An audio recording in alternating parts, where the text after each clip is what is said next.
Alright. Hey, what's going on, guys? Welcome back to another stream on the channel. And as you can see, we are back in the PC setup room, studio, I guess you can say, because as you can see by the title, we got on deck a new set of FNAF theories that we are going to be reacting to and sharing our thoughts. And the main one that we're going to be reacting to is, have we found the identity of Golden Freddy? The person, the ghost, the spirit that, for as we know, is a spirit that is haunting all these pizzerias from all these games. Have we finally found the identity for who they are? I hope so, but let's just see what the theory is all about. And once again, these are theories at the end of the day, so don't be arguing and, attacking these, theory channels, because at the end of the day, it's just thoughts, it's just ideas, it's not fact. It's just theories at the end of the day, so just have some fun. Alright, so there's a disclaimer out the way. Alright, we ready to go? Okay. So, now that we've got that out the way, let's see if we know who Golden Freddy is. Golden Freddy's...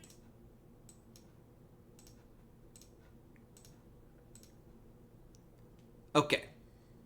Let's just change the scene for a second. Okay, let's go. I also will be sharing my thoughts throughout the video, of course, but you guys have seen these FNAF theory reaction videos before, so that should not come as a surprise, but here we go. Golden Freddy is one of the most important characters in Five Nights at Freddy's, and as a result, there have been quite a few theories about who the spirit or spirits possessing it and what their roles in the story are. However, while some of these theories have been the majority opinion for longer than I've been a fan of the franchise, one recent theory put out by the channel Dual Process Theory suggests that not only are those theories incorrect, but everything we thought about Golden Freddy and its role in the story is completely wrong. From new perspectives on the events of Ultimate Hidden dual process theory. He tried to release you, tried to release us, but I'm not going to let that happen. I will hold you here. I'll keep you here, no matter how many times they burn us. Yeah. So, this is all from Ultimate Custom Night, where the mediocre melodies you had, Mr. Hippo, you had Happy Frog, you had Orville Elva, and you see right here, Pig Patch, and Ned Bear, the best bear. They would all say these, one-off lines that would just, be your typical, death, minigame death scenes. But every now and then, there would be a rare death where you would hear these, creepy lines where you would hear someone like this referring to, this line right here. And that's how we got to the whole thing about Ultimate Custom Now is William Afton's internal hell because of these lines right here. And there are some theories out there that Cassidy, Golden Freddy, is the one that is, speaking through these mediocre melodies, and that's how we get these creepy lines to begin with. Other people say that this is Henry speaking it because of his former business partner, internal to hell, as we saw in the ending of FNAF 6. So, there's a lot of theories out there of who is speaking here, but, yeah, these mediocre melodies suddenly had a lot of lore importance because of Ultimate Custom Night, because of lines like this. What do you think of the new Yu-Gi-Oh cards? I don't know, because I don't play Yu-Gi-Oh.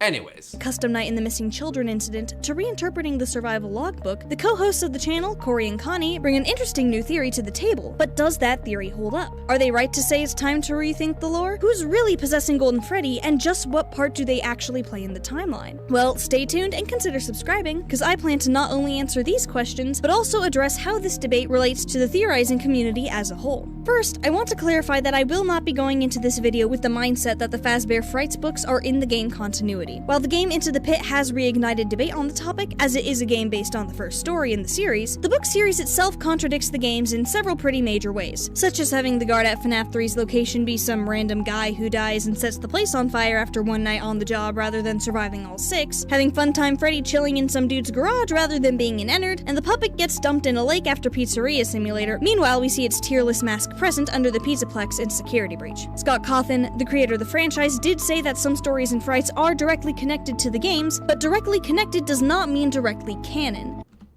Yes. 100%. I mean, this is something that we've said before on these past reactions.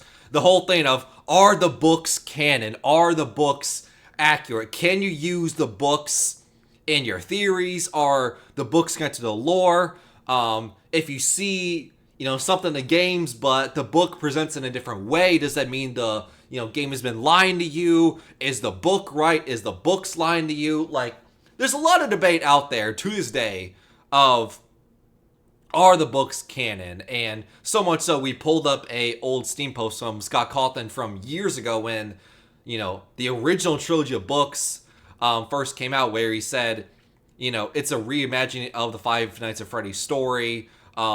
It's supposed to be taking place in like a different time, a different universe, a different perspective. It's not meant to fill in the game's, two puzzle pieces. It's something, I can't remember the exact words, but it's something like that.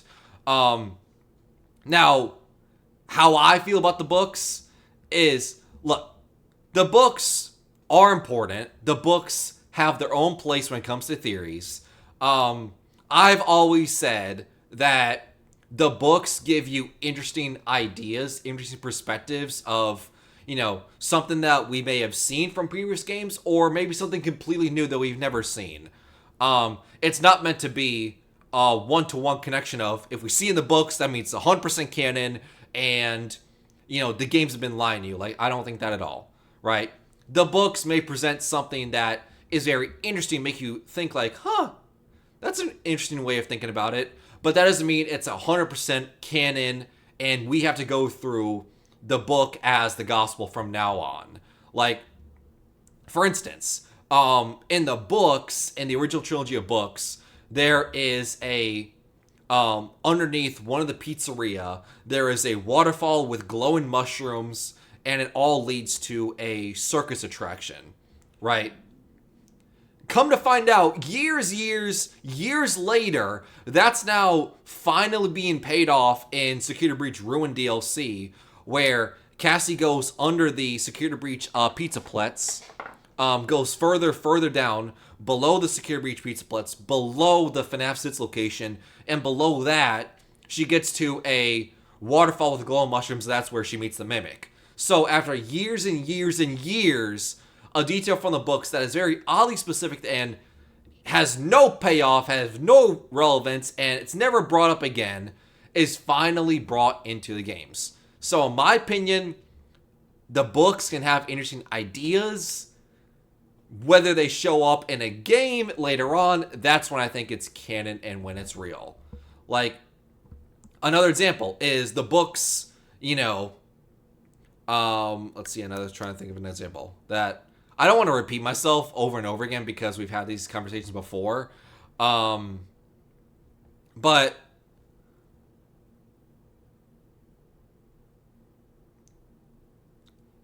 I guess I'll just say this one.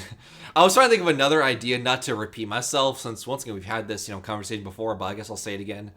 It's the whole Lonely Freddy debate with Psychic Friend Fredbear from FNAF 4, where, in the books, the Lonely Freddys are a Freddy that, lures and, goes towards, kids that are alone in the pizzeria. They're not with their friends or family, and they go to lonely kids, try to be their friend and everything. Come to find out, the reason why the Freddys are called Lonely Freddys and the reason why they go to kids that are alone is because they take over their body, they possess their body, and they, mind swipe with them, right? Now, in FNAF 4, does that mean the FNAF 4 Golden Freddy Psychic Friend Fredbear, plus we see in between nights in FNAF 4, does that mean that's a Lonely Freddy? I don't know, who's to say? But it's very eerie that the Freddy follows the lonely, alone kid in the mini games, and he's able to read his mind. That's at least an interesting thought to bring up. But doesn't mean it's a one-to-one. Anyway, not to pause for a long time because we got a lot of videos to react to. I just want to call the attention to that. Like, the books have its own place. They present interesting ideas. And if it shows up in a game, then to me it's canon. But for right now, the books just present interesting ideas. At least that's my own headcanon with how I view the books. And could easily be referring to stories like the one with the alternate FNAF 3, where there are direct connections to the game, but it's still a different series of events. Because of this, while I do plan to reference Frights for evidence, in this video I won't really be addressing the theory that the Fazbear Frights character Andrew is literally in the game continuity filling the role that many fans attribute to Golden Freddy. Instead, the theories I'm primarily going to focus on are the one the majority of the community has generally held as correct in some form or another, the counter theory that has taken the community by storm, and my own personal thoughts on the matter. The most commonly held theory in the community has generally been that Golden Freddy is possessed by two spirits. The first one is the crying child in FNAF 4, who died after being stuck in the mouth of the Fredbear animatronic by his older brother Michael. After that, he was taken to the hospital, where one voice, presumably Michael, apologized, and another, who many assume to be his father, series serial killer William Afton, promised to put him back together. From there, people suggest that William found a way to transfer his soul into the Fredbear animatronic, which would eventually become Golden Freddy, after some modifications were made to it before FNAF 2 that ended up changing the top hat and bow tie from purple to black. After all, under certain circumstances in Ultimate Custom Night, you can get jump scared by Fredbear in place of Golden Freddy, so it seems incredibly likely that the two are one and the same. Meanwhile, the second spirit would be Cassidy, one of the children killed by William in the missing children incident mentioned in the FNAF 1 newspapers, and in the spin-off novel trilogy, The Silver Eyes, which, despite not being in the game timeline, shares the fact that kids were lured to the back room of Freddy's by William Afton wearing the Spring Bonnie mascot costume, and stuffed in the animatronics to hide their bodies. Cassidy in the books was in the Bonnie animatronic, but as the child possessing Golden Freddy in the novel trilogy doesn't exist in the games, and a game-specific character Jeremy is attributed to Bonnie instead, she would have been stuffed in the Fredbear animatronic, leading to her sharing the suit with the crying child who was already there. The evidence for this theory comes from a couple sources, such as Golden Freddy having two eyes lit up in the bad ending. The thing about the whole two-spirit thing with Golden Freddy is interesting. Because Cassidy has been linked, and the reason how we are able to get Cassidy is from the FNAF Security Logbook, where you fill out the crossword, and it fills out the word Cassidy, which is, it was given like a 6 or 7 letter name, is the identity of Golden Freddy.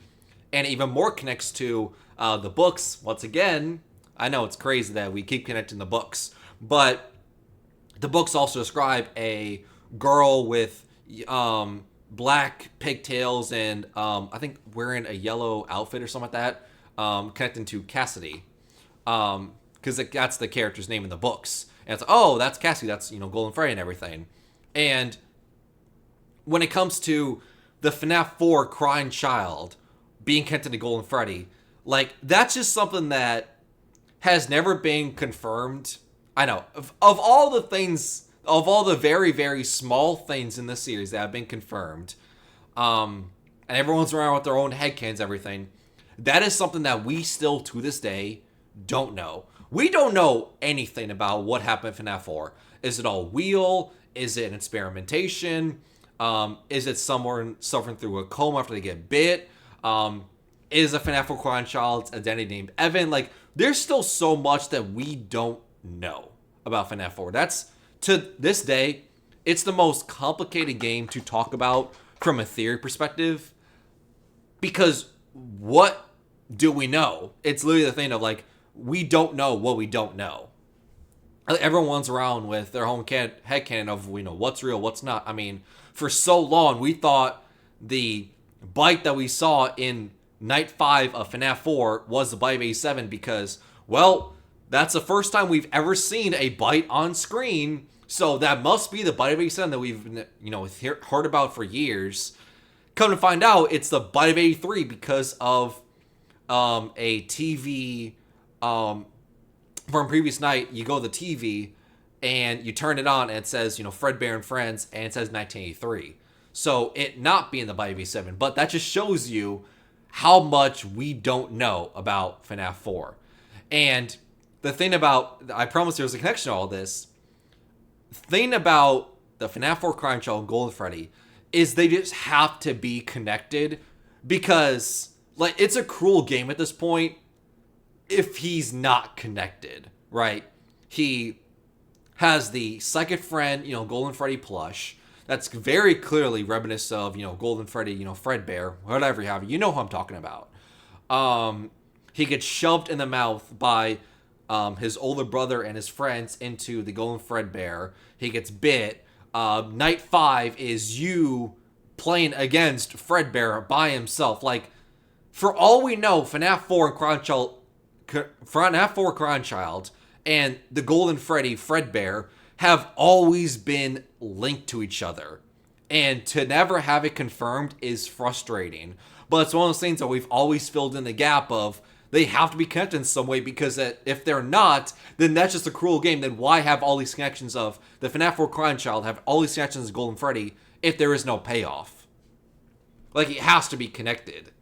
Of FNAF 3, while the other animatronics only had one, potentially suggesting Golden Freddy had two spirits instead of a single spirit like the others. And in addition to the survival logbook basically confirming that Michael Afton and the Mike Schmidt we play as in FNAF 1 are the same person, it seems to have conversations between two spirits, one using faded text and the other altered text, where one reveals their name to be Cassidy, and various objects connected to the crying child are connected to the altered text spirit as well. On top of this, one of the clues needed to find the name Cassidy is found by one of the spirits writing the words "my name" in faded text on a drawing of a tombstone by Michael, linking back to how at the end of the game Pizzeria Simulator, we see the names of 4 out of the 5 kids linked to the missing children incident, which, in conjunction with Cassidy being the name of one of the kids in the books, would imply that the Cassidy in this continuity would be the 5th, more mysterious and plot-relevant animatronic, Golden Freddy, and the one missing name on the gravestone. This plot relevance culminates in Ultimate Custom Night, where we play as William Afton himself, trapped in a nightmare coma, though some interpret it as a legitimate afterlife of torment, inflicted by the vengeful spirit of one of his victims. And since beating the game's hardest game mode gives the player a cutscene of Golden Freddy twitching off into the darkness, it's generally believed that Cassidy would be this vengeful spirit. This would seemingly then be paralleled in Fazbear Frights with the characters Jake and Andrew, where Andrew was one of the children William Afton killed, who trapped William in a nightmare coma, and Jake was a boy who died of a head tumor. Both Jake and Andrew end up possessing an animatronic called the Stitch Wraith, where Jake had control of the body's sight and movement due to possessing the head, and Andrew was in the Stitch Wraith's power source and lacked the ability to see. As Jake and the crying child both died due to head-related issues, and Cassidy and Andrew were both kids William killed, meanwhile the altered text in the survival logbook mentioned being unable to see, the general view of the Fright situation is that Jake parallels the crying child, while Andrew parallels Cassidy, with both of them possessing the same animatronic, but having their roles in terms of control functionally swapped. As in the games, the crying child can't see, while Cassidy would be in control of sight and movement. The thing is, a lot of this evidence is speculative, and that's where Dual Process Theory's video comes in. In their theory, they suggest that the evidence that was used to say that Cassidy and the crying child were two separate people possessing one animatronic was completely misinterpreted. After all, the only reason Jake and Andrew had different levels of control over the Stitch Wraith was because they were possessing different parts of it that were eventually combined. Something that isn't implied at all to be the case in the game, since Cassidy's body would have been put entirely into the animatronic. And on the topic of Cassidy, the source for Cassidy being a female missing child is the Silver Eyes novel trilogy, which already has one missing kid who doesn't match the game's. Another thing I just thought of when it comes to this whole, like, two identities in Golden Freddy is one of the Fazbear Frights books. It literally calls attention to that. I haven't read the books. I just, you read summaries about them. So, apologies on me not remembering what the title of the book or the characters are. But the summary of the book is,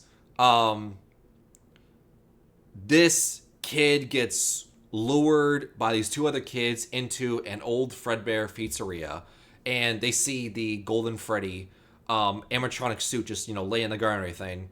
And as a prank, one of the kids, goes into the suit and everything, and, well, that obviously leads to, them getting spring locked and them getting killed and everything. So the two other kids, instead of, calling for help or anything, they just run away because, well, kids do what the kids do. And they don't want to get in trouble or anything. So they leave, and then a week or two later, one of the kids goes back to check on one of the kids who was stuffed in the Golden Freddy suit and presumably dead, of course. And they go back and they see that the kid that they thought were gonna see was not there. He's no longer there. Instead, another kid is inside the Golden Freddy suit, which is very weird. And it basically calls attention to, oh, is there multiple bodies inside the Golden Freddy suit and everything? So it's one of those things where the book even calls attention to it, that Golden Freddy has multiple souls. And another reason why the Golden Freddy two-spirit thing just, to me, makes sense from a telling perspective is, if we think about it this way,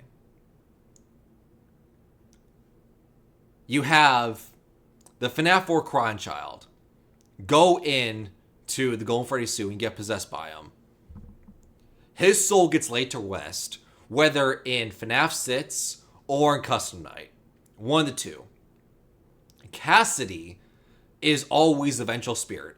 Wherever William Afton goes, Cassidy's always right behind him, trying to get revenge, right? Wherever William Afton goes, Cassidy is always right there with them. Which will make sense because in Security Breach, obviously we know William Afton's there because he's burnt up, he's down in the basement. And we know in the Princess Quest, in the minigames, if you dig into the source code, the yellow sprite of the princess is literally named Cassidy, which is not an accident. As we know, people don't do things on accident. And, game developers, called on attention and said, that's not an accident. Steel Wool intentionally made it to where the character's name was Cassidy. And they also knew that, just people in the, FNAF community and everything would dive into the source code to find stuff out. So they knew that we would find the name Cassidy connected to the Princess Quest minigames in Security Breach, which will be connected to Cassidy being the vengeful spirit, always following William Afton wherever he goes. But you can still have it to where, let's say the FNAF 4 crying child, his soul gets laid to rest, he's no longer mad or anything in Ultimate Custom Night, right? Cassidy, being the vengeful spirit that they are, still live on and continue to follow William Afton wherever he goes.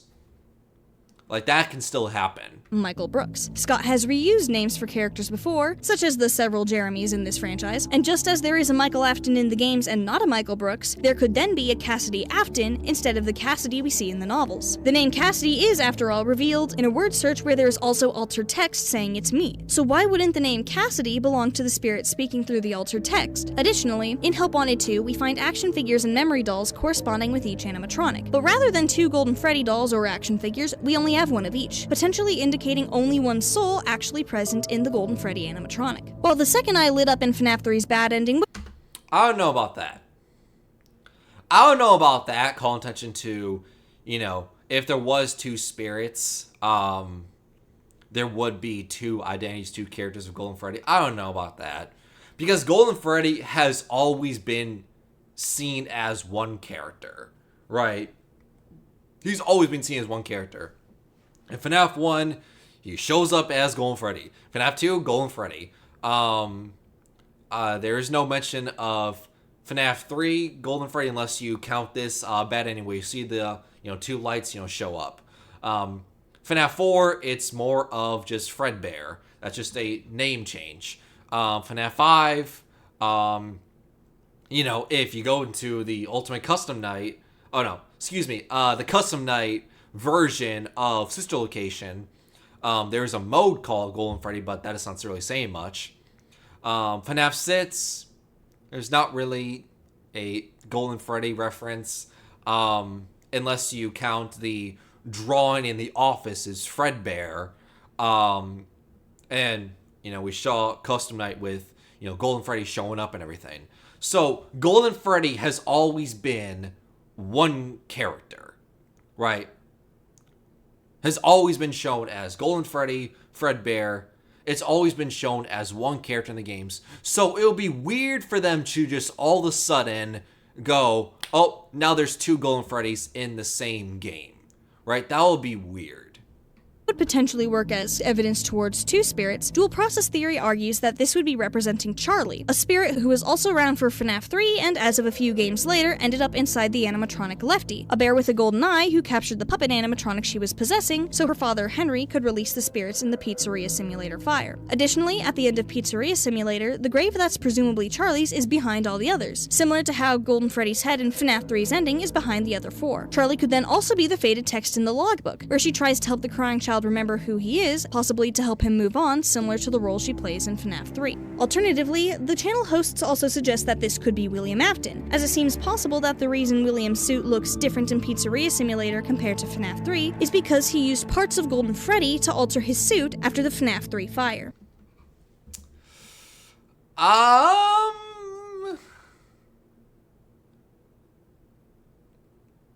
don't know about that. Right? I don't know about that. I just think, to me, the whole thing about, FNAF 3 Springtrap, and you compare the look and design to, the FNAF 6 Will Trap, I guess you can say, Burn Trap. You know who I'm talking about. The design details and changes, to me, that's just Scott pulling a Scott. And Scott just changing the look of characters just for aesthetic reasons. It's the same thing of why in the past, Golden Freddy's always been represented with, a Golden Freddy with a black, bow tie and hat. But in FNAF 4, he's now presented with, yellow Fredbear with a purple hat and bow tie. Like, to me, it's just a design change. It's the same thing here. Like, Scott just changing stuff around. It's the same thing of why we still don't have an explanation of why, the withered animatronics from FNAF 2, right? We have no idea where those animatronics came from because we know that's a prequel to FNAF 1, so it can't be the animatronics that we see in the FNAF 1 location to be the wizards. So, to me, it's just one of those things where Scott just changed the design because, he just wanted to change design just to make it a new game, at least in my opinion.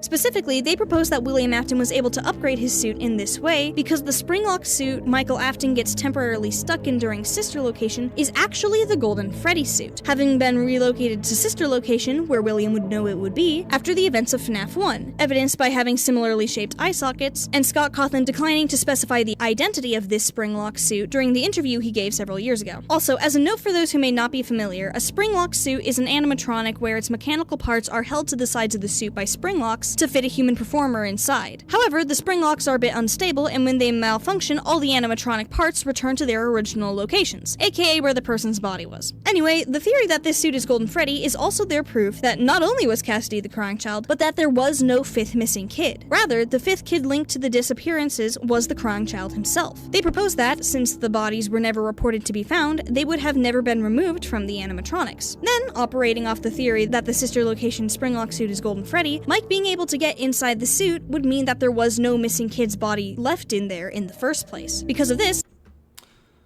I will say this though, yes, that's interesting if we can figure out, who is the, identity of the springlock suit that you get put into in night 4 of Sister Location, because, Baby says, you're inside an, old springlock suit that came from my old pizzeria. And then she says, like, I don't think it was meant to be used, at least so not that it was, like, intended to be used, right? That's all cool and everything, and, if we're able to get an identity of, that suit and everything, great, 100%, I am totally on board with that. My thing is, though, why?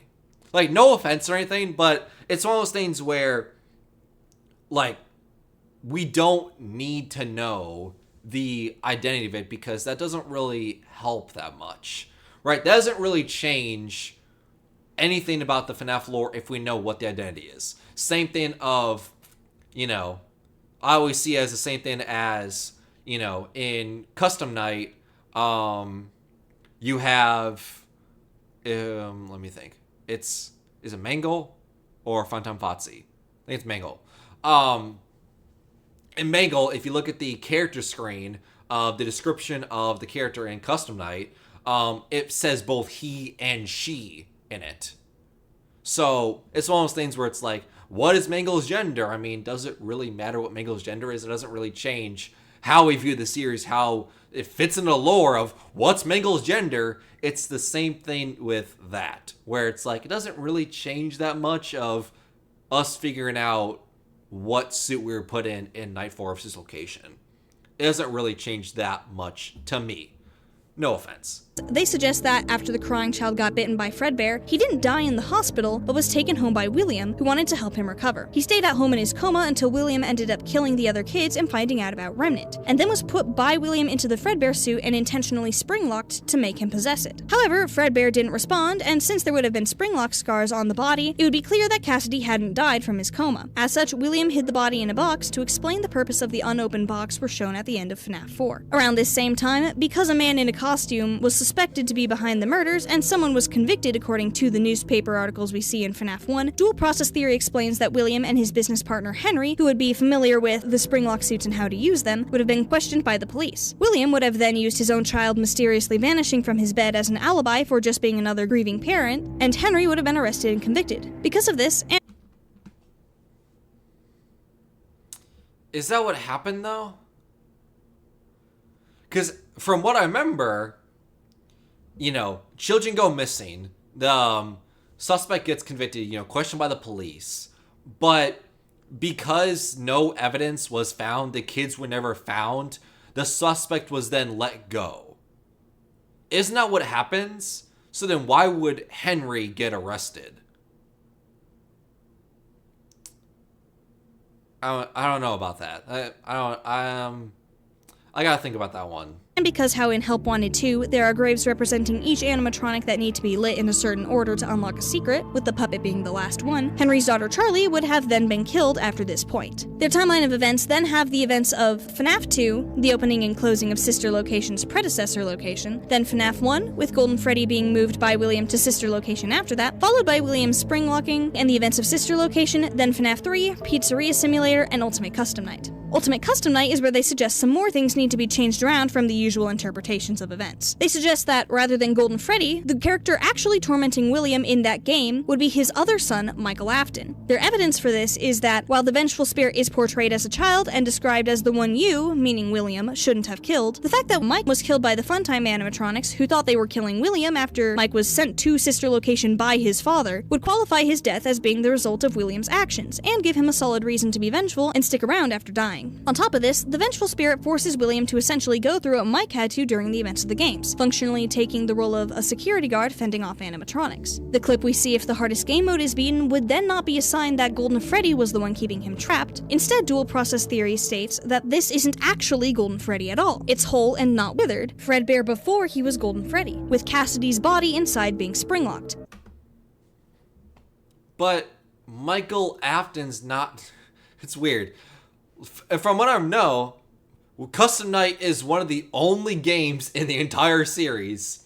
Like, we play as Michael Afton in 1, 2, 3, 4, 5, 6, but we don't play as Michael Afton in Custom Night, from what we know, because of the death lines, saying stuff like, there's Night Marion saying a line, it's, I am the creation, or it's something like that.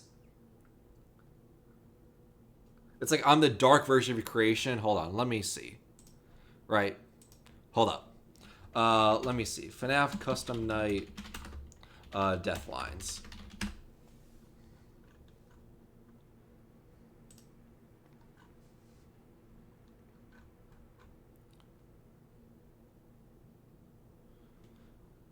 Okay, here we go. Hold on 1 second. Okay. So, get to Ballora first. These are strange circumstances that brought us together. Why'd you hide inside these walls?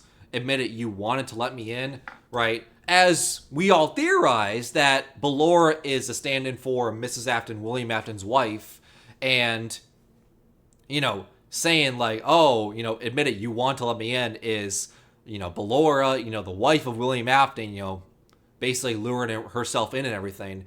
And then why'd you hide inside these walls is a direct callback to Bellora's song in Sister Location, where it's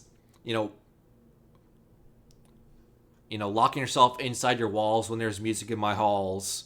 Something about empty tomb, right? Basically referring to the trauma of losing a child and William Afton locking himself inside the bunker, locking himself inside his work and abandoning his family and everything. So Ballora saying this line makes sense if it's William Afton, because William Afton is the one who locked himself inside the walls. Why would it be Michael? Michael didn't lock himself inside any walls, so why would Ballora be saying this? Let's see, what other ones are there? There's...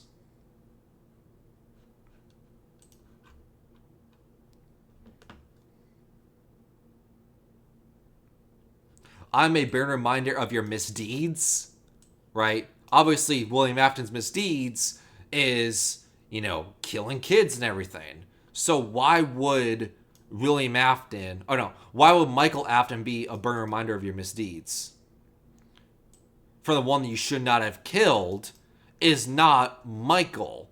That's William.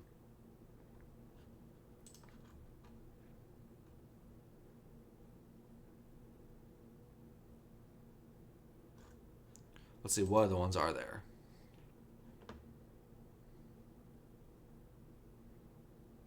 We know who our friends are, and you're not one of them. As we know, Michael Afton is seen as a friend by Fredbear because, well, Michael Afton hasn't done anything to Fredbear or anything bad to any of these animatronics, so he would be a friend to him. So that makes sense. But William Afton, on the other hand, killed kids and stuffed them in the suits and everything, which give you a perfectly valid reason to not be friends with them.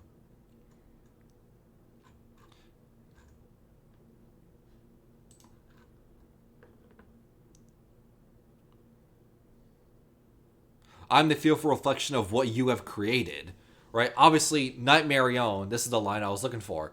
Nightmare-ione is the dark, emo version of the puppet, and obviously, as we know, William Afton saw Charlotte Emily, locked outside the pizzeria in the alley, killed her, and then that went on to possess the puppet. Well, this is the dark version of the puppet, of what you have created. William Afton killed Charlotte, that later created the puppet. This is the dark reflection of the puppet.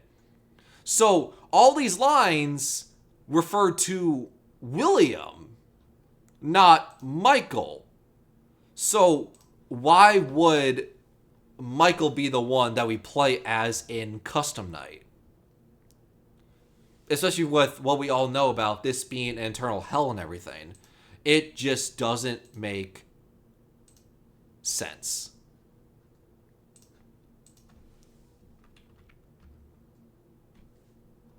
William Afton's biggest regret. Except that's not exactly possible, is it? While all of this may sound fine on the surface, there are actually a few major issues with the theory as Corey and Connie present it. For example, the shot we see in Ultimate Custom Night may not match Withered Golden Freddy like we see in FNAF 2, but it doesn't match Fredbear with his purple hat and bow tie either. In fact, it looks pretty much exactly like Golden Freddy in FNAF 1, where it was repaired from its withered state after the events of FNAF 2, just under different lighting. The fact that they flat out say that this isn't Golden Freddy and is definitely Fredbear in its prime before ever getting withered is a misrepresentation of one of the few facts we actually have in the series, and while I don't think they intentionally meant to mislead their audience, this isn't the only example of incorrect information or things being misrepresented in this video. They refer to the scoop.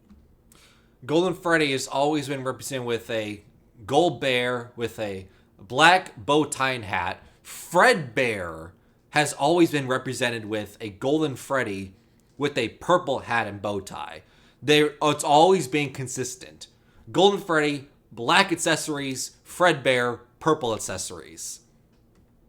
Like, as much as Scott changes up, design details and appearances, trying to, make a new game and, try and make things simple. We talked about that earlier with the whole William Afton thing of, look at the difference between Springtrap and Burntrap, and then later on with Will Trap and, Security Breach. Right? They're all the same character, though. as much as we all ripe on them for that, at least for colors, it is consistent. Whereas a remnant extractor while displaying on screen the blueprints that confirm it to be a remnant injector, which is more likely to be the cause for why Michael was still around after Sister Location rather than just his desire for vengeance on William. They also say that Charlie had to be the last to die because of the grave order and Help Wanted too, but it could just as easily be representing how her mask was the last to fall on the Happiest Day ending of FNAF 3, or the back left positioning of her grave at the end of Pizzeria Simulator. Or it could, Lily, I mean, how I've seen it is, it can't be the death order for the puppet being last, because that doesn't make any sense. Because not only does, Charlotte being the last death make no sense from a time perspective, because why would William Afton kill Henry's daughter, right, last? Like, there's a reason William Afton killed her. And for it to be last after the original missing core of kids, I don't know about that, right? Because everything we've seen, it's the puppet is killed, the puppet gets possessed by Charlotte, then they see the original core missing kids of Gabriel, Fritz, Susie, Jeremy, as you see right here. And that's what makes them possess the original animatronics of Freddy, Botsy, Bonnie, Chica, as we all know and love. Hopefully. Right? Not the inverse of the kids being dead and just their bodies just laid to rest in the suits, not getting life and everything, and then the puppet comes and playing them, gives them the soul and makes them come to life and everything. That doesn't fit cleanly. Another interpretation that I always liked about this is not the death order, it's them being laid to rest. Because you have the missing core 4, them being laid to rest, that makes sense. Whether you want to say it was because of the, fire ending with Henry and FNAF 6, because as we know, Molten Freddy contains the souls of the missing core 4 animatronic kid souls, is in Molten Freddy. And when it gets burned, you can make the argument that's when their souls get put to rest. You could say the same thing with, Custom Night, which is also valid. However, the puppet being last makes sense because then you have a way to explain the black and white tentacle wires in Security Breach in the arcade machine, which the black and white, stripe pattern is very reminiscent of the puppet's legs. And there's theories out there that the Security Breach is actually, the pizza plot's actually a poltergeist possessed by Charlotte, the puppet, right?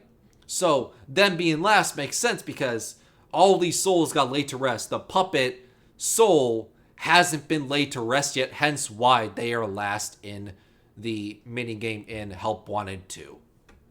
At least that's how I've always thought of it. Something that seems significantly more likely given the fact that in Pizzeria Simulator, her father Henry specifically says that he was the first one impacted by William's actions. Something that wouldn't make sense if multiple other kids died before his own. They say that the eye sockets of the Sister Location Springlock suit match up with the inside of the Golden Freddy suit in the trailer for Into the Pit, but not only are the eyes not the correct shape, but Golden Freddy doesn't have faceplates. And there's a world of difference between faceplates that are attached to the head but can open up, and the fact that Bonnie can have his entire face as one whole piece removed. This issue in particular is a major one, since Golden Freddy being the Sister Location Springlock suit is what a large portion of their theory relies on. Is there evidence that there was no body in the Golden Freddy suit, and therefore no actual fifth missing kid? With this being the case, even if the name Cassidy did belong to the crying child and not a different kid William killed, the theory that there was no fifth missing kid other than the crying child loses a lot of its credibility, especially when you consider that there would be no point in William removing the crying child from the suit in the first place. After all, the whole point of him putting the bodies in the suits was so that they wouldn't be found. So it doesn't make sense for William to springlock his child, then remove the body out of concern that the body that was just as hidden as the others would be recognized, and then proceed to tell the authorities that his kid was kidnapped. He could just have said that the kidnapper took his kid, and if the body was found in the springlock suit, say that the kidnapper was the one who put him there. Relatedly, and this is a bit of an aside, but while I do think the idea that Henry was the one accused and convicted is cool, I have my doubts. While the FNAF 1 newspaper does say that someone was convicted, that same article instead says that the suspect was charged, which is not the same same thing as being convicted or proven guilty of a crime. I think it's likely that when Scott wrote that, he didn't realize the difference in the terminology, particularly given the fact that in installments in the franchise that came later, he seems to emphasize that William was the one primarily suspected, but it was the lack of bodies that led to no conviction taking place, and which is what I said. Rewind that tape, which is what I which is what I said earlier, in this stream, that we know that a suspect may have been charged and convicted, but because the kids' bodies were never found because they were stuffed in the suits, they were let go. They were able to, go back into normal civilization with nothing wrong. William going free, which checks out given another one of the newspapers mentions that security footage identified the killer and the police only think he lured the kids using a mascot costume. But tangent aside, Golden Freddy not being the sister location Springlock suit isn't the only thing that undermines the argument that there was no fifth missing kid. After all, look at the Foxy Go Go Go minigame in FNAF 2, where we're shown William smiling and the bodies of 5 kids. If the fifth kid was meant to be the crying child who William was trying to save, why would William be smiling? Why would the crying child be grouped in with the others at Freddy's for Foxy to find? Even if Help Wanted to only shows 1 Fredbear of each collectible and only 6 graves like Pizzeria Simulator, the reason for this isn't that the fifth missing kid is the crying child, but it's more likely because William didn't kill the crying child, Michael did. And as such, lumping the crying child in with the other missing kids wouldn't make much sense in the context of showing William's victims. Relatedly, the argument for Cassidy being the name of the crying child, while understandable, is rather flawed as well. While dual process theory argues that the name being revealed in the word search containing altered text means the name belongs to the speaker with altered text, this completely negates the fact that all the hints that lead to the clues to solve for the name in the first place read my name. Not your name or his name, but my name, as in the name belonging to the spirit writing the faded text. In fact, this is actually backed up via the altered text in the word search. Dual process theory mentions that on the page opposite the word search, there's a mirror with the question, "What do you see?" underneath it in faded text, and suggests that the word search would then contain the crying child's answer, "It's me, Cassidy." However, what they seem to mostly ignore outside of a passing mention are the 2 other sentences that appear in the word search. Who are you, and what is your name? The crying child's response to being asked what he sees in the mirror isn't "It's me, Cassidy." His answer to what he sees is just "It's me," followed by the questions, "Who are you, and what's your name?" which the faded text spirit answers in turn by making use of alterations to the book made by the crying child and Michael Afton to spell out their own name, Cassidy. Because of this, I think that the evidence for the crying child and Cassidy being separate people seems much more straightforward, and I think it's a similar case for Cassidy being the vengeful spirit instead of Mike. Every time we see a vengeful spirit in FNAF, it's a child who was killed by William Afton. The Fazbear Frights continuity has Andrew, and the FNAF movie has a blonde boy who is shown being lured by William Afton at the very beginning of the movie. Why would it be any different here, where we're told that someone William killed, not someone William got killed, but someone he should not have? Plus, everything we know about Cassidy, right? Because we know, from what we know, which, once again, is not a lot, but from everything that we've been told about this series at the time of events, Baby kills Elizabeth Afton because, well, they get scooped because the claw mechanism from ice cream. Like, that is always connected. The missing core 4 of kids get lured to the back room by William Afton wearing a golden Bonnie suit, and they kills them and then put them in the Freddy, Fozzie, Bonnie, Chica suits. That is always consistent, right? And then, like I brought up earlier, how Charlotte being killed out in the alleyway by William Afton, the puppet possessing them, is always consistent. Now, when it comes to Cassidy, the consistency is always that William Afton, quote, we don't know what this means, but we always know that apparently, somehow, some way, that William Afton went too far.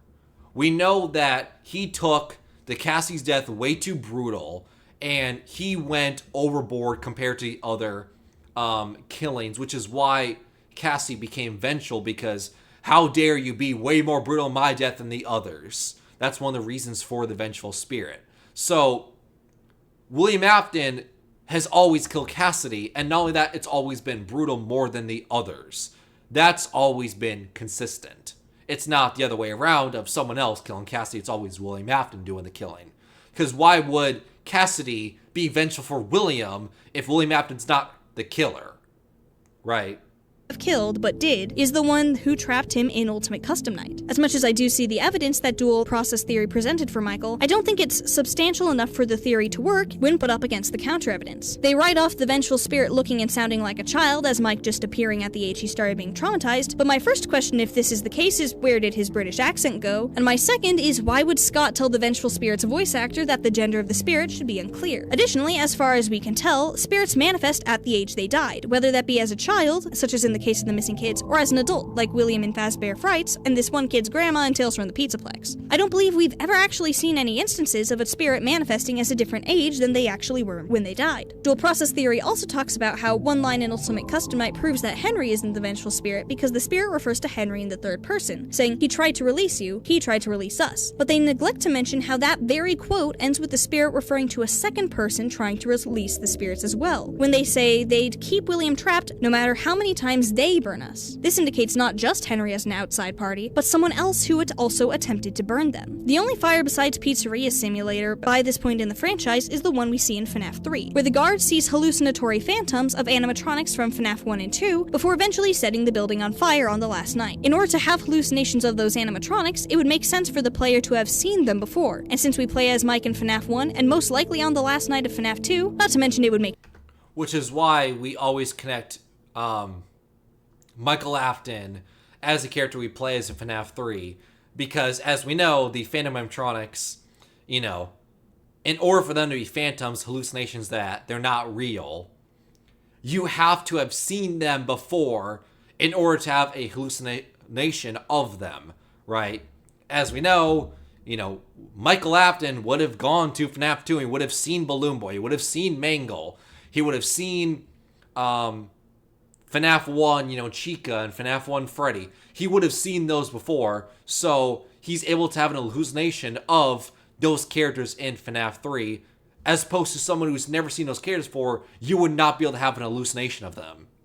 Sense if we played as Mike at some point in each of the first 6 games to connect the narrative, this guard was likely Michael Afton. As such, this line from Ultimate Custom Night implies that not only is Henry an outside party, but so is Michael. This, combined with the issue of the vengeful spirit's depiction as an American child that William specifically shouldn't have killed, is enough for me to say that Michael being the vengeful spirit doesn't seem particularly likely with the evidence we have. Though if Michael doesn't work as the vengeful spirit, that brings me to another point that dual process theory makes. Why Cassidy? What makes Cassidy the one William shouldn't have killed? What makes Cassidy so special? Well, other than how I'm pretty sure the title of the one you should not have killed mostly just stems from the fact that if William hadn't killed them, he wouldn't have ended up in Ultimate Custom Night, I think part of what makes Cassidy so special is the fact that Cassidy is connected to Golden Freddy. While Michael represents the human side of the first 6 games arc, Cassidy represents the spirits. While Michael has his arc of killing his brother to having his own life ruined by his father to helping try and bring everything to an end in Pizzeria Simulator, Golden Freddy has its own significance in the story as well. It appears as a specter in the first 2 games, and in FNAF 3, we see a 5th spirit chase William into the Spring Bonnie suit he gets spring locked in after he tears the other 4 animatronics apart. Events that I would like to note probably take place before. That was crazy. That was loud thunder. That was, not planned. Alright.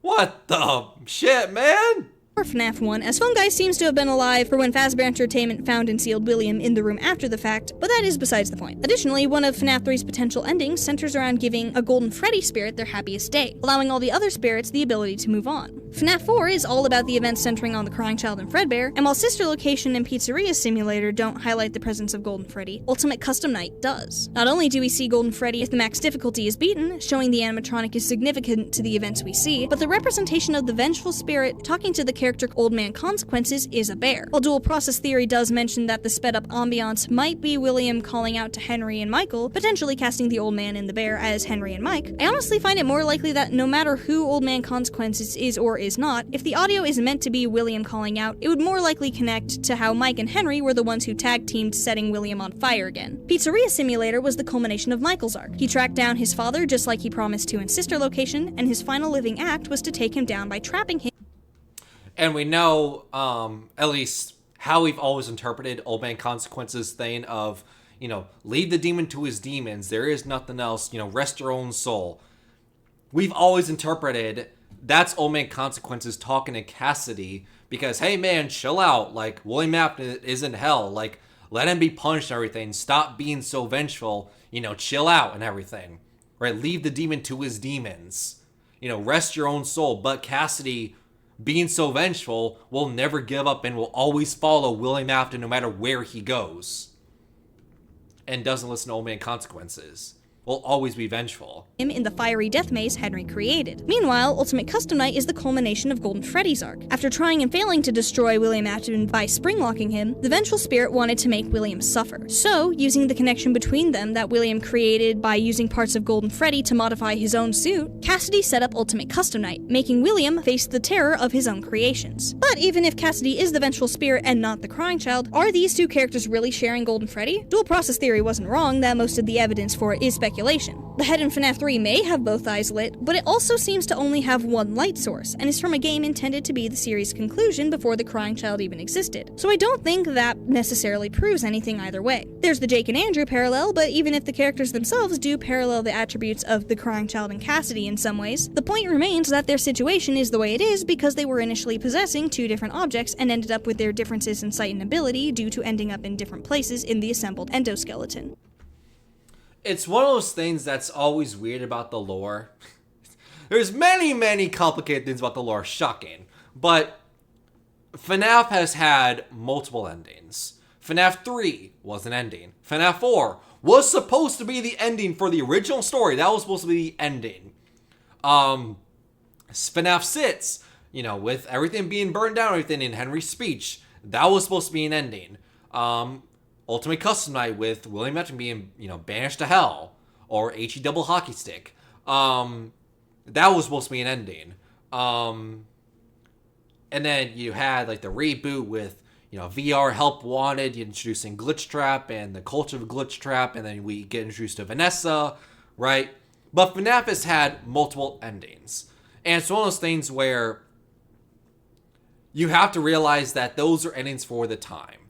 And what I mean is, FNAF has multiple endings.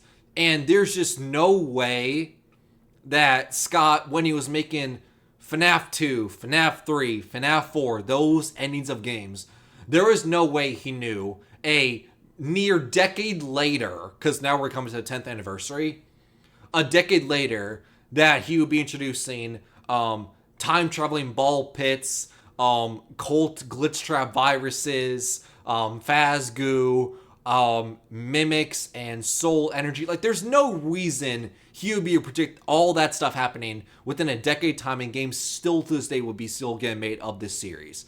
Like, he just wouldn't be able to predict that. So that's why it benefits you when it comes to figuring out what the true ending of the series is when it comes to a lore timeline perspective. It's better to focus on stuff that happened recently as opposed to stuff that happened in the very beginning. Because as we remember, way, way, way back then when FNAF was a huge hit conglomeration that is now and sold 1 billion copies of games. As we know, FNAF 1 was Scott Cawthon's final attempt at making games, right? He's made games in the past and they've all been failures, they've all been flops, and he took FNAF as the final leap. Either this game works or it doesn't. And if it doesn't, then I will never be making games again. FNAF 1 was his final attempt at making games, and obviously, look what it turned into. So there's no way he would, at that time, this is the final game of making games in my life, be able to predict a decade worth of games down the line. Like, there's just no way you'd be able to predict that.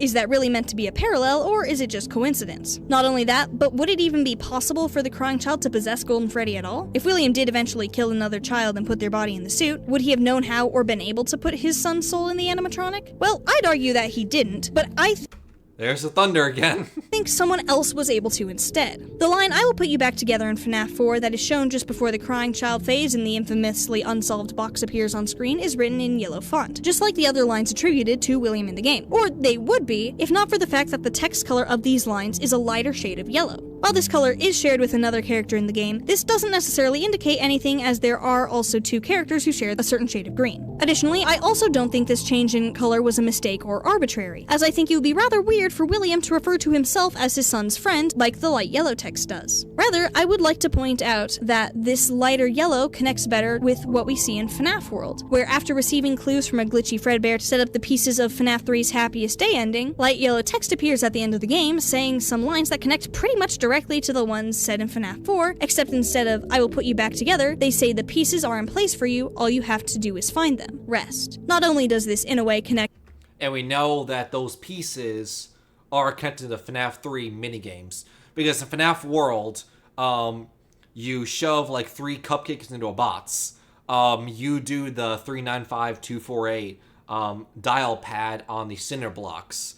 You put the balloon boy in the box and everything, which, as you know, in FNAF 3, in order to get the good ending, you have to, go to the camera and click on the cupcakes to do like Chica's like good ending to get the, minigame clear to, rest their soul.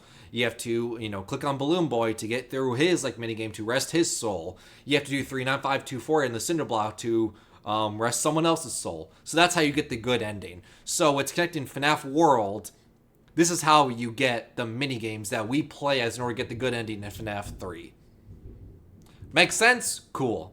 To how the FNAF 4 box has been described as the pieces put together, but I find this particularly significant since in FNAF 3 there is one particular spirit that is trying to help the other children rest, the puppet, Charlie Emily. This is another reason I think Charlie's death would be earlier in the timeline than dual process theory presents. As the guardian spirit of the children and the one shown to be involved with the kids possessing their animatronics in some way, I think it's very likely that Charlie is the one who vowed to put the crying child back together, and that William had nothing to do with the situation outside of being the cause of Charlie's death. The crying child died from his injuries, and Charlie's spirit may have led his soul to Fredbear, where she would try to help him rest. In fact, I think this would also explain why the crying child would have less control over the golden Freddy suit than Cassidy. After all, Cassidy's entire body was put into the Springlock suit. Meanwhile, the crying child's soul would have been guided in from a distance, making his connection to the suit much less powerful. They don't need to be possessing different parts of the suit like Jake and Andrew, they just need to have different levels of strength due to their differences in connection. As for the more direct evidence of him sharing the suit with Cassidy, for that I turn primarily to 2 sources, the survival logbook and the Endo daycare and security breach. The first one is pretty well known, where a little girl with black hair is shown receiving the cake from the puppet. With Cassidy in the novel trilogy being described as a girl with long black hair, the depiction of a black-haired girl is particularly striking, with the good ending of FNAF 3 being achieved through the puppet giving cake to a spirit with a golden Freddy mask. However, while this alone could just be taken as evidence that the Cassidy of the games is meant to resemble the trilogy version of the character, that alone doesn't do much to prove Cassidy and the crying child are occupying the same space. What I think it does is this poster found in the Endo daycare and security breach. At first glance, this seems to just be a poster that, along with other similar ones, is trying to teach the endoskeletons in the game what to do and what not to do. In this case in particular, don't hospitalize children. But if you look closer, you'll notice something interesting. Not only does the bedspread look pretty dang similar to the one we see in the FNAF 4 bedroom, where on occasion medical equipment can appear, connecting this back to the crying child's injuries after FNAF 4, but the child in this hospital bed isn't a boy with a striped shirt, as would be assumed if this was representing the crying child. Instead, it's a little girl with black hair. Why put a black-haired girl in either of these positions?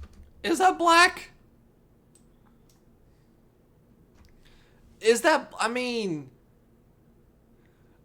I don't know if that's black hair. That looks more like purple. That looks more like violet, because that matches, it looks like the same color as the lampshade, right? That looks more purple to me. Right. Was representing the crying child. Instead, it's a little girl with black hair. Why put a black-haired girl in either of these positions? Cassidy definitely wasn't willing to rest in FNAF 3 based on Ultimate Custom Night being a thing, and she also definitely wasn't involved with the events of FNAF 4, which took place years before she died. However, the crying child was. He's the character directly relevant to FNAF 4, and because of that game connecting to the yellow text in FNAF World, he's also connected directly to the events of Happiest Day in FNAF 3, implying it wasn't Cassidy being given the cake in that ending, it was the crying child. With this in mind, it can be assumed that both the logbook image and the security breach poster show Cassidy occupying a space linked to the crying child, almost as though she and the crying child were occupying the same space in Golden Freddy. So do I think dual process theory solved FNAF? Not really. While I respect the effort and creativity that went into their video, the evidence they present doesn't stand up super well in the face of some of the evidence they appear to have misrepresented or overlooked. And it's because of this and some other theories I've seen recently that lead me to the final topic I wanted to discuss in this video. It's pretty easy to find evidence for a theory and present it in a convincing way, but that doesn't necessarily mean it's correct. The theories that tend to get the most attention are the ones that have a big reveal presented confidently that people haven't considered before, regardless of the actual validity of the evidence presented. As a result, most theories that get popular take ideas that are largely agreed upon and suggest a different answer instead. Sometimes this is warranted, but there are also instances where we were probably right the first time or another answer is more likely, yet the understanding of why is overlooked or forgotten in the theory that gets popularized. As cool as it is to find a new interpretation that seems to solve something, it's important to be aware of all the evidence that interpretation has working both for and against it, as well as how much weight certain evidence should be given based on its source, quality, accuracy, and clarity, before settling on a theory. Otherwise, we run the risk of unsolving the lore rather than solving it. However, just because I disagree with dual process theory's interpretation of the timeline doesn't mean that you have to. Additionally, I would like to encourage dual process theory to continue to make theory videos in the future. A variety of beliefs and perspectives on the lore is incredibly important in solving the things that do need to be solved. And while no one should blindly trust anyone who claims to have the answers, myself included, no one should be written off just because they might not get everything right all the time. With all that, I mean, Matt Pat has been wrong on theories before, but guess what? He still, at least when he was making theories, he didn't retire. Matt Pat was the gospel. Matt Pat was the guy when it came to FNAF theories. If Matt Pat said something in a FNAF theory, it was seen as the gospel, it was seen as the truth. But let's be honest, Matt Pat has even been wrong in FNAF theories before. Way back then, he thought the purple guy was Phone Guy in the original games. Trying to think of other ones from FNAF that he got wrong. Well, people had a problem with.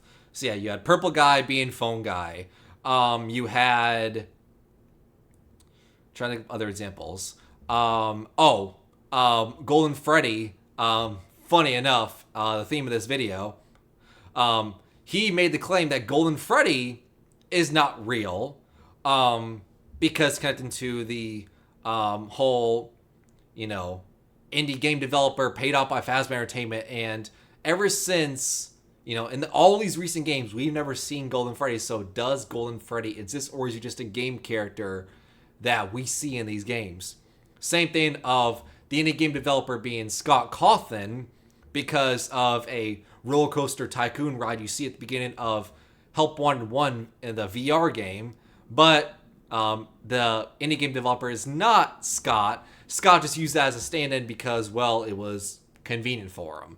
And there's plenty of other examples I'm probably forgetting about, but those three immediately came to mind. That Matt Pat got a lot of hate, a lot of bullying for those FNAF theories, but he still was seen as the guy when it came to FNAF theories. He still was seen as, if Matt Pat said something in a FNAF theory, it was seen as a truth. And there's another one I just remembered off the top of my head. Gregory being the rebuilt robot version of the FNAF 4 crying child. Because of stuff, Tet's line saying you're broken, and Gregory also being connected to wearing a striped shirt, which in the series, the only other kid character we've seen wearing a striped shirt was the FNAF 4 crying child. But once again, for all the missteps and all the wrong theories out there, Matt Pat was still seen as gospel. Now, obviously, no, everyone's going to be Matt Pat. That's ridiculous for me to say. But what I'm saying is, like I said in the introduction, theories are theories for a reason. Don't hate, don't bully people, right? Let people have their fun. Let people have their theories. Because at the end of the day, theories are fun, they're enjoyable, and they're just interesting thought experiments to get you to think of, I never thought of it like that. I may not agree with the theory, but I can at least see where you're coming from at the end of the day. Because if we start to gatekeep, if we start to prevent people from making theories because we don't like something, then guess what? Less and less people will start to make theories because of the toxic community out there. And, well, I now have to, fit the norm of my theory. I now have to fit the norm of what people agree with. I may not agree with it, but I have to, fit the norm of what everyone else agrees because I don't want to get hate, which, is the exact wrong thing of what we want to happen. So, once again, just be nice, people. It's Thursday. It's all about having fun. So can we all agree to be nice to each other? And I feel that's a way to end stream on that good, positive message. Just be nice to people and just let people have their fun theories. And if you have your own theory, go ahead and make it. In fact, maybe that's a hint to me making FNAF theories at some point. Maybe that's a subtle Easter egg of what's to come in the future, but we'll see.